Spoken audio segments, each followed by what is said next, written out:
Print, email, Facebook, Twitter. More opinion. 5 things we wouldn't know without NAPLAN. NAPLAN, the National Assessment Program, Literacy and Numeracy, has been a prominent part of Australia's education landscape since 2008, when it was introduced by then Education Minister Julia Gillard. It's a controversial test, lauded by some but disliked by many. 10 years on, the role of NAPLAN is under question, with some arguing it should be dropped entirely. Here's why it's a vital navigation tool for policymakers and researchers. What is NAPLAN? Every May, Australian school students in Years 3, 5, 7 and 9 sit standardised tests in reading, writing, numeracy, spelling and grammar. A great virtue of NAPLAN is that each domain is scored on a single scale. Achievement can be compared across different school year levels, courtesy of a common learning progression for all levels of the NAPLAN tests. This lets us analyse the learning growth of specific groups of students as they move through school. I have consistently argued the best way to lift achievement is to maximise individual learning progress. The same theme underpins the Gonski 2.0 report. And if we want to lift learning progress at scale, we must be able to measure it. What is NAPLAN used for?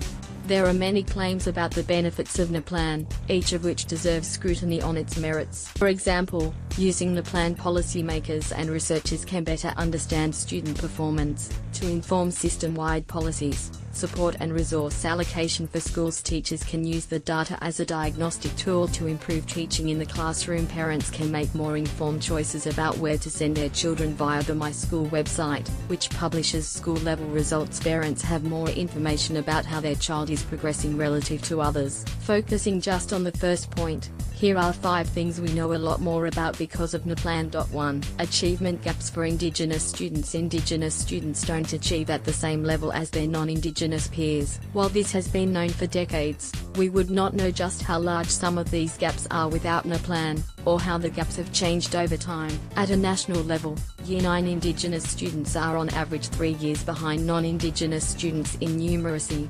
3.4 years behind in reading, and 4.2 years behind in writing. Indigenous students are 3 to 4 years behind by Year 9 mean NAPLAN scores from 2010 to 2017, 2011 to 2017 for writing, translated to equivalent year level, EYL, using an updated version of the methodology in widening gaps, 2016. The EYL scale is based on the average performance of metropolitan non-Indigenous students over 2010 to 2016. Source: Grattan Institute / The Conversation. Translating NAPLAN scores into equivalent year levels makes it much easier to understand and compare performance across student groups. But the Indigenous gap is so large that no fancy mathematics is needed. Year 9 Indigenous students scored on average 465 in NAPLAN writing in 2017, below the 480 non-Indigenous students scored in Year 5. The gaps are even larger in very remote areas, where Indigenous students are more than 7 years behind in writing. 2. Progress gaps for students in disadvantaged schools. Students in disadvantaged schools perform worse.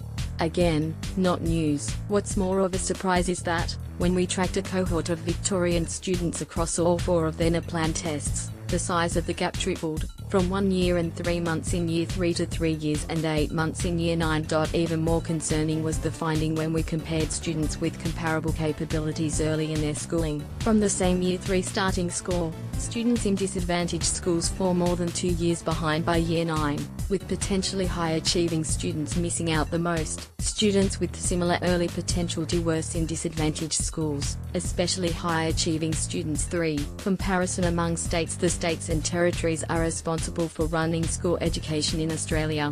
Different states and territories take different approaches. In theory, this means jurisdictions can learn from each other, but this requires accurate comparisons, which take account of socio-economic differences.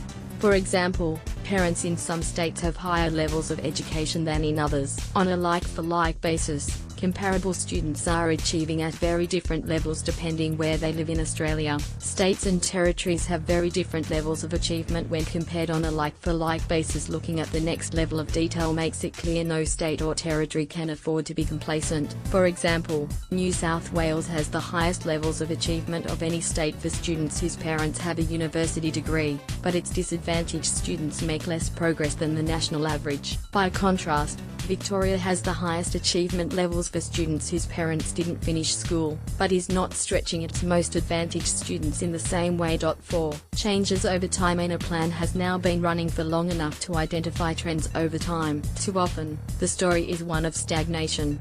But there are bright spots, including the early years in Queensland. Relative to the rest of Australia, Queensland has increased its Year 3 numeracy and reading scores by 3 to 4 months since 2010. It's interesting to note 2010 was the first NAPLAN cohort where Queensland students started school with a prep year. This probably accounts for some of the improvement, but it's also notable that the relative levels of achievement have improved over time, not just in a single step, suggesting Queensland's education system is getting some other things right. The richness of NAPLAN data allows us to spot much more subtle patterns as well. For example, while very remote Indigenous students are doing very poorly in writing, there are signs of improvement in this cohort in NSW. This level of granular analysis would not be possible without the NAPLAN tests being done every year, by all schools. 5. Identifying high-growth schools. The holy grail for many advocates of NAPLAN is to use it to identify the schools that are most effective in maximizing student learning growth, and to apply lessons from those schools to others not adding as much value. This is easier said than done,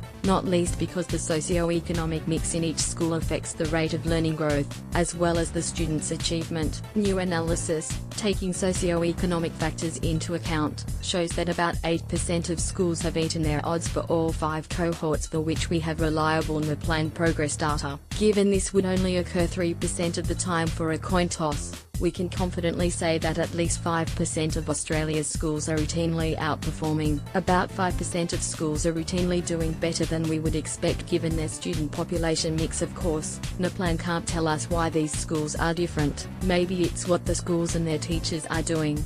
Maybe it's the nature of their incoming cohort. Whatever it is, we need to know. Where to from here. Media player, space to play, M to mute, left and right to seek, 0002:1700:0002:17. NAPLAN is an imperfect navigation tool. It certainly doesn't have GPS-like levels of precision, but giving up on NAPLAN would be like 19th century sailors dumping sextants and chronometers in favor of returning to using the stars, wind and currents to navigate. Maybe we need to rethink how NAPLAN is used, but overall, it should be kept. Peter Goss is the director of the school education program at the Grattan Institute. This article was originally published by The Conversation. Print, email, Facebook, Twitter. More.